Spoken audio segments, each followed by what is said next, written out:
Bonjour à tous, on se retrouve pour une nouvelle vidéo du coup avec Steven, donc Real Life by Steven. Et aujourd'hui on va vous parler d'un sujet important qui touche absolument tout le monde. Tout le monde. Tout le monde, Tout le temps. et je dirais même qui nous touche en ce moment même. En ce Puisque moment, on est nous en plein dedans, aussi, en ce moment on a des galères. Et des vraies galères. Et où tu te dis comment je vais gérer ça. Et tu serres les dents et ça te rend dingue. Et donc on va rentrer dans le tas directement. Et on va donc ouvrir le sujet. Comment gérer le stress. Et vas-y, je te pose du coup la question. Et il y en a du stress. Ouais. Comment je le gère? Je fais au mieux que je peux. Non, je dirais qu'avec l'expérience, j'ai appris à plus gérer le stress. Mes premières années d'investissement, dès que j'avais un pépin, un truc qui se passait pas comme prévu, un problème sur les chantiers, un retard, c'était catastrophe, c'est la panique. Tu dis oh là là, si ça rate, c'est foutu, tout va s'effondrer. Et en fait, avec le temps, tu t'aperçois que non. Ça va peut-être pas s'effondrer quand même. Non, il y a toujours une solution. Des fois, elles sont un peu plus dures à aller chercher que d'autres, mais il y a toujours des choses. Il y a quelque chose qui nous fait rebondir systématiquement. Mais c'est vrai qu'au début, on est à l'émotion, on se fait submerger par l'émotionnel, on se dit non, là c'est catastrophique, alors que finalement non. Mais ça vient avec le temps, et je me suis rendu compte qu'un bon investisseur, c'est comme un bon entrepreneur, notre rôle numéro 1, c'est de résoudre des problèmes. Et des problèmes, il y en aura tout le temps. Et donc, si vous voulez être un bon investisseur, vous devez être la personne qui trouve des solutions et qui résout les problèmes. Il y en aura toujours des plus ou moins importants, mais voilà, c'est du mindset, c'est là-haut. Voilà. Aujourd'hui, quand il m'arrive une grosse galère, comme il est en train de m'arriver en ce moment, dans mes suites troglodytes, où elles sont prêtes, elles sont canons, les calendriers se remplissent pour les dates, etc. Magnifiques. Et on a des problèmes d'humidité qui sont ingérables, c'est la déprime, on a beau appeler tous les professionnels du monde, honnêtement, personne n'a de solution qui fonctionne. Donc on essaye des choses, ça coûte en temps, ça coûte en énergie, c'est un stress qui monte. Puis c'est cher. Et c'est cher, c'est super cher. Et on essaie de se dire, ok, ce projet-là, je l'aurais fait à mes débuts. Je pense que j'aurais éclaté en plein vol. Ça, c'est clair et net. C'est sûr. Quand tu as un produit qui est beau, qui est louable là, comme ça, là c'est bon, il est prêt. Il est prêt. Et tu ne peux pas encore le jouer à l'instant T, etc. Tu dois trouver des solutions. Et c'est ultra frustrant en plus. Et j'ai utilisé le plan A, B, C, D. Je suis déjà rendu loin dans l'alphabet des plans. Donc, et voilà, on a de petites améliorations, mais c'est pas significatif. Donc, ça génère du stress. Oui, parce que là, en plus, c'est un projet complet. Où on se dit, si on ne trouve pas la solution, comment je fais? C'est ça. Comment je loue?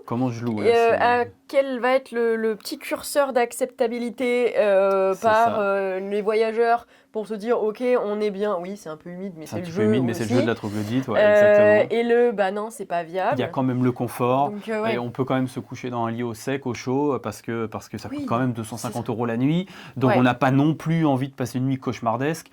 Donc il y a, comme tu dis, ce curseur. Quel est notre seuil d'acceptation, de tolérance? Et c'est pas évident. Donc tout ça, c'est des situations qui stressent, évidemment. Donc, mais avec le temps, avec l'expérience, moi personnellement, aujourd'hui, j'arrive à prendre plus de hauteur.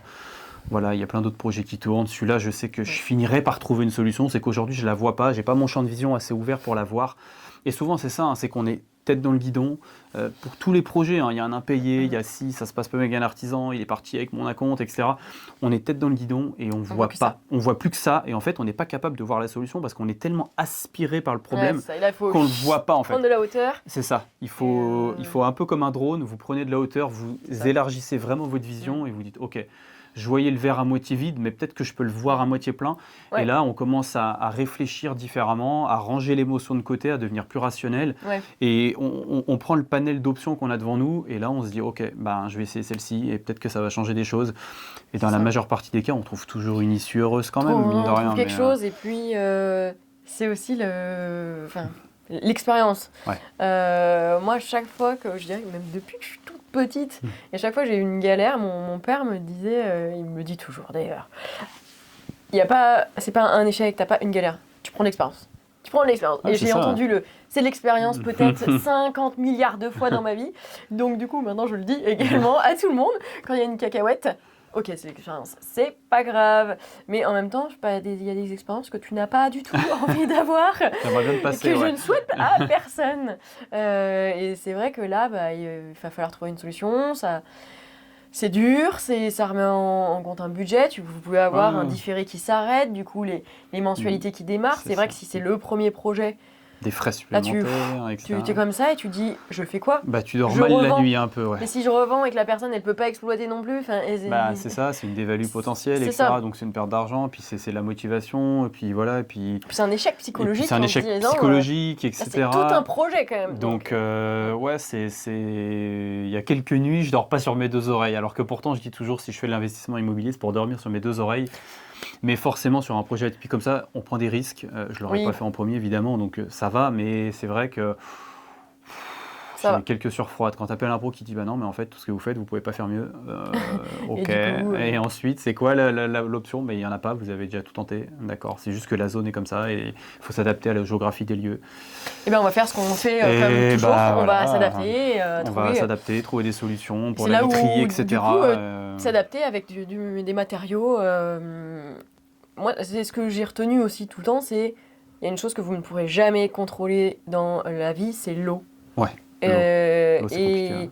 et l'eau, en fait, elle s'infiltre partout. Ouais, ça Et, filtre, elle s'évapore et vous moi, l'arrêtez quand rien. j'ai eu les nappes phréatiques qui sont remontées, Dans tes caves, Ouais. un immeuble, ouais. eh bien, je me suis retrouvée avec un 1,20 m d'eau dans la cave. Et là, je me dis, oh my god, je fais quoi? Et on me dit, les nappes phréatiques, mais comment ça, les nappes phréatiques, elles arrivent chez moi? Ouais, c'est Et ça. comme par hasard, Qu'est-ce qu'elle chez fout moi. là, elle? Pourquoi? Et en fait, donc, quand le problème a été résolu, eh bien, j'ai bien compris que l'eau, c'est pas je vais coffrer les murs et puis Non, l'eau va non, passer non, et va non, non. contourner mon bien. Elle trouvera Non, en son fait, chemin. ça va être drainé et on va faire avec. Et ben là, je me dis peut-être qu'en fait, il faut faire avec et juste utiliser des matériaux Ouais, c'est ça. qui acceptent un taux d'humidité plus Ouais, important. c'est ça, On n'est s'adapter. pas sur de la longue durée, du coup, à long terme, bon, c'est pas désagréable. Mhm. Il y a un coût à l'entretien un peu plus important. Mais Ouais, c'est ça, faut s'adapter. De toute façon, c'est ça, et c'est Ouais. ce qui force aussi la remise en question, qui fait qu'on évolue, qu'on grandit, qu'on Ouais. se renforce mentalement et qu'on est aussi plus apte à faire des projets au fur et à mesure. C'est que on gère le stress en se mettant face à des situations de stress, et l'expérience fait qu'on la gère de mieux en mieux. Mais le stress, on ne l'évite jamais en fait. Non, On c'est vit ça. avec et on l'appréhende de façon différente, et Ouais. puis on fait avec. Et je pense qu'on a un stress pas toujours au même niveau. Moi, je sais que le côté travaux, j'ai pas. Comme ça, c'était aussi dans mon job et ça fait des Ouais. années que je gère des travaux et des chantiers, des grosses constructions, des 4000 mètres par-ci par-là. Donc, j'ai déjà eu des galères. Mais j'arrive à prendre du recul, j'y vais, je râle, je rentre Ouais, bien dedans. sûr. Et ça part en live. Hein. c'est assez folklore. Mais on trouve des solutions et je sais que les travaux, du coup, ça m'impacte moins. Et on a tous, je pense, un niveau de stress, d'angoisse différent selon les sujets. Moi, voilà, c'est quand je me dis que je fais tout aussi pour des locataires, que je tends la main et que je suis sympa et que oui, on peut être bon. Et quand en retour, paf, tu prends une énorme baffe Ouais, c'est ça. Un et que tu prends un machin, impayé squat, là. Du coup, avec un squat imprévu, même si c'est jamais prévu, ce genre de choses. Ouais, c'est ça. C'est pas évident. Eh bien, il faut trouver des solutions. Et je dirais que c'est l'inconnu aussi qui fait peur. Personnellement, je me suis jamais retrouvée en situation de squat. Donc, comment j'agis très vite. Je fais déplacer tout le monde très vite. Tout doit être fait vraiment dans 24, 48, 72 heures, méga max. Donc, on est au taquet, on est là et on agit vite. Et que ça soit dynamique, il faut agir vite. Parce que le temps, il passe trop vite. Et là, tu te rends compte que bah oui, les travaux, ok, lui, il a fait ça, et puis ça décale, et puis tu as 1 semaine, 2 semaines, 3 semaines qui ont gratté en plus. Et ça te fait 1 mois, et 1 mois plus 1 mois. Et en réalité, c'est ça pour tout. Les impayés, si vous commencez à laisser traîner, bah, il se passe 1 semaine, 2 semaines, 1 mois, et là, on passe à 2, 3 mois d'impayés. Ouais, c'est Et ça. c'est devenu une catastrophe monstrueuse. Donc voilà, obligé de faire attention à tout ce genre de choses. Personnellement, je dirais que je ne suis pas du tout une personne stressée. De nature, tu veux dire? De nature. Ouais. Pas du tout. Ouais, comme moi, je suis assez calme. Je prends sur moi, je me dis toujours, vas-y, c'est pas grave, il y a pire dans la vie, pire. ouais. On va se concentrer sur le côté positif. Le verre à moitié plein, à moitié vide. Bon, voilà, il faut voir du bon côté les choses. Et pareil, je remets aussi beaucoup à l'échelle. Maintenant, c'est ce que je viens de vous dire. Parfois, il y a des situations d'inconnu où on se dit ok, et moi je vois bien, c'est que j'ai conscience que je suis un peu dans un petit moment, un mood d'angoisse, et puis ça me travaille, et du coup on dort un peu moins bien. Et je pense que là, cette situation où je dors moins bien, ça m'est pas arrivé depuis mon tout premier investissement. Ouais. Je crois que c'était quand j'allais passer chez le notaire. Et ok, j'avais tous mes chiffres, tout était bon, et pourtant je me disais, bon Dieu, est-ce que je fais pas la pire erreur La de pire toute heure ma de ta vie? life, ouais. Est-ce que mes chiffres, j'ai pas Tiennent oublié la une route. cellule dans l'Excel? Et à la limite, ce stress-là, bon, il était impactant parce qu'en plus, là, moi, c'est un prêt, je m'endette, c'était 280 000 euros de ok, est-ce que j'ai bien fait? Là, bon, j'ai moins le côté, c'est vrai que comme j'ai plusieurs locations, ok, j'ai un impayé sur autant, bon, il faut que j'arrive à. Ouais, ça dilue un peu ton Ça risque. dilue, Ouais, c'est ça que. dilue, Et c'est aussi pour ça que je dis aux gens, moi, quand tu vas sur de l'immeuble de rapport, la plupart du temps, je vais pas en dessous de 3 appartes. Pourquoi? Parce que la plupart du temps, 2 appartes, ça paye le crédit, le troisième, c'est du bonus. Voilà, Et c'est je fais ça. pareil avec les colocs. 2 chambres ou 3 selon l'Île-de-France ou pas, eh bien, ça paye le crédit. Et la troisième ou quatrième, et au-dessus, C'est ça. c'est du bonus. Et donc, plus vous en avez aussi, plus vous faites du volume et plus vous avez un seuil de Ouais, tolérance c'est ça. au risque. Et là, bah voilà. Bah, t'acceptes J'ai- mieux de prendre un pépin, il passe plus facilement que. Voilà, il il t'impacte moins, ouais, est. bien sûr. Ouais, voilà, c'est casse-pied, c'est dur, j'ai de la perte de chiffre d'affaires et ça me rend absolument dingue. Mais en même temps, bon, bah, je vais trouver des solutions et je suis pas là, enfin, la tête dans le guidon, le nez dans le mur en me disant bon Dieu, bon Dieu, bon Dieu, je suis dans une merde noire, j'impacte tout mon conjoint, tout le monde. Ouais, c'est Et ça. c'est Ouais. je mets la clé sous la porte. Non, on va trouver des solutions. Et après, parfois, je me dis aussi, on vaut mieux que ça en fait. Ouais. Tu vois, après tout ce qui s'est passé, tout ce qu'on a construit, et on est sur avec plein de projets et une vision de malade. Ouais. Et je me dis, vas-y, je suis pas faible en fait. Ouais, c'est D'où, ça. Je vais pas me faire arrêter par ça en fait. Il va en falloir plus comment pour c'est m'arrêter. Ouais. comment Ouais, je ouais. peux, et je m'engueule un peu moi-même en me disant, mais comment je peux réagir comme ça? Et donc là, tu te remets un peu en question et tu te dis, non, mais alors on va réagir comme ça, comme ça, comme ça. Bon, après, il y a le comment t'aimerais être et comment ça se passe au fond de toi. Et voilà, faut se gérer un peu soi-même et ses 40 000 personnalités. Tu vois. Ouais, c'est ça. C'est pas Euh, évident. Ouais. Mais voilà, je dirais qu'on Tu fait, vois ce qu'on peut. on fait au mieux. Mais il Et y a on quelque fait chose ça, voilà. d'intéressant que tu as dit, c'est on a toujours peur de l'inconnu, l'inconnu nous fait Ouais. stresser. Et ça, c'est très important. Et moi, je l'ai déjà remarqué énormément, surtout à mes débuts. Et puis c'est humain, je pense, quand on ne connaît pas quelque chose, on en a forcément peur. Ouais. Et si on a peur de quelque chose, on stresse. Et moi, je vois beaucoup d'élèves, etc., qui ont peur des travaux. Ils ont peur des travaux tout simplement parce qu'ils ne connaissent rien Oui. dans les travaux. Donc quand tu ne connais rien et que tu t'attaques à une réno totale de 300 mètres carrés, forcément c'est panique à bord. Et quand tu paniques, Probable. tu es dans l'émotion. Et si tu es dans l'émotion, tu es dans le stress et ça Tu va dors pas. plus et tu creuses ta tombe. Et c'est ça. C'est Et c'est pour ça que moi je dis souvent, on va prêcher un peu pour une paroisse, mais formez-vous au maximum parce que plus vous serez formé, plus votre champ de compétences va augmenter, C'est ça. plus votre niveau de stress va diminuer, votre appréhension va diminuer. C'est ça. Parce que De quand me on dire, maîtrise ah oui, quelque j'ai chose, vu ça dans la voilà, ça. vidéo, Ah, il je a l'ai géré vu. comme ça. Alors après, il faut faire quand même des projets, il faut passer à l'action pour aussi prendre votre expérience. Mais quand vous êtes formé, que vous allez chez votre fiscaliste, etc., et que vous savez exactement ce qu'il raconte, quand vous faites des devis sur le chantier, puis que vous avez votre menuisier qui va commencer à vous dire, ok, bah on met un ventail de vantaux, des dormants, et là vous n'allez plus le regarder avec des yeux comme j'ai regardé la première fois en me disant, mais de quelle langue tu me parles, quoi. Je veux dire, forcément, quand tu es rendu là, bah, c'est la panique, c'est le Ça. stress, tu te sens, tu perds confiance en toi parce que tu es en train de te sentir minable. Tu te dis, mais en fait, je suis pas légitime à faire ça. Je comprends même pas ce que Ouais. me raconte un menuisier. Donc en fait, tu dis, puis je vais faire n'importe quoi parce qu'en fait, il pourrait me raconter ce qu'il veut que j'y dirais amen. Donc c'est pas bon. C'est Et vrai. tu t'aperçois que quand tout ça, bah, ça devient familier parce que tu t'es formé avant. Et bah, tu as ton niveau de stress et ton niveau de confiance du coup qui augmente parallèlement et tu La dis, confiance, la compétence et le stress. voilà, c'est ça en fait. C'est c'est un peu les opposés en fait. Si tu arrives à augmenter un, tu vas diminuer l'autre mathématiquement et c'est quand même intéressant. Donc après, il faut passer sur le terrain, il faut aussi savoir vous faire confiance. Moi, c'est ce que je dis à mes élèves. Souvent, je leur dis, c'est bon, vous êtes suffisamment T'es prêts. prêt là. Maintenant, Faut y aller. faites-vous confiance, vous pouvez prendre votre envol, même si vous faites des petites erreurs.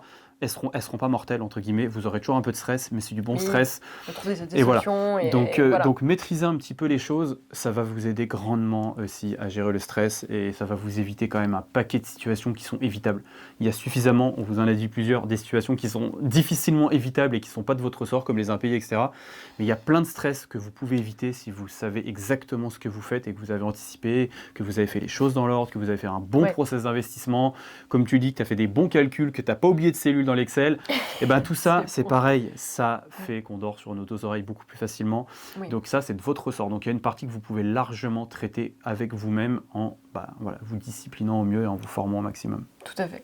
Puis je dirais aussi qu'avec le temps, il s'en est passé des choses. Mais Ouais. on a tourné une vidéo sur les anecdotes et c'est qu'une petite partie de tout ce qui a pu se passer. Et au début, ça te fait mal, tu te dis comment ça peut arriver, qu'est-ce que j'ai mal fait. Et puis après, ça t'arrive peut-être une autre fois et tu te dis bon, ok, la dernière fois j'ai géré comme ça, donc je vais faire pareil. Et puis j'aurais dû faire ça avant. Et en fait, tu améliores un peu ton process interne et process que tu donnes aussi aux autres. Et c'est pour ça que nous, on transmet. Exactement. En fait, parce qu'on a aussi amélioré notre process et on s'est cassé les dents sur des solutions qui n'étaient pas les bonnes, etc. Donc les retours ont énormément de valeur. Au final, l'expérience a énormément de valeur. Et du coup, on donne et même si ça peut faire peur parfois de se dire ah oui, mais du coup, je vais pas investir, alerte. Si.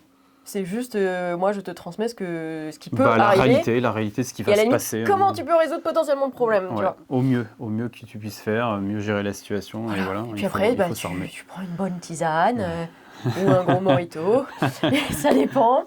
Et puis voilà, demain est un autre jour, la nuit porte conseil. Et puis, entourez-vous aussi. Je dirais c'est important. Parce que même, tu vois, là, du coup, nous, on est 2 investisseurs, donc quand on se parle de nos problèmes, c'est quand même un peu plus cool. Ça me réconforte des fois de savoir qu'elle est au plus bas que moi dans le trou. En fait, je me dis, ça va, mes problèmes. Je me suis pas fait vandaliser mon appartement, il n'y a pas quelqu'un en effraction chez moi, ça va en fait. Mes problèmes d'humidité, ça va. C'est ça, j'ai pas eu de menace. Voilà. Et on se dit, ok, en fait, il y a un soutien naturel qui est là. Et puis en fait, on n'est pas en concurrence. C'est ce que tu fais, c'est cool, ce que je fais, c'est cool. C'est très bien. Et on avance et chacun a un point de vue. Se tirer vers le haut. Et voilà, et ça reste naturel. Donc entourez-vous aussi, puisque dans certains moments qui peuvent être plus compliqués, quand on se retrouve tout seul, qu'on a peut-être un conjoint qui pense pas comme soi, une famille qui pense pas comme soi, et qu'en plus il y a des galères, mais qu'on sait qu'on est attendu au tournant, parce que sinon ils vont nous dire paf, je te dis que t'aurais pas dû le faire. T'aurais pas dû te lancer dans l'IMO, tu vois, t'as voulu jouer, tu t'es brûlé les ailes. C'est ça.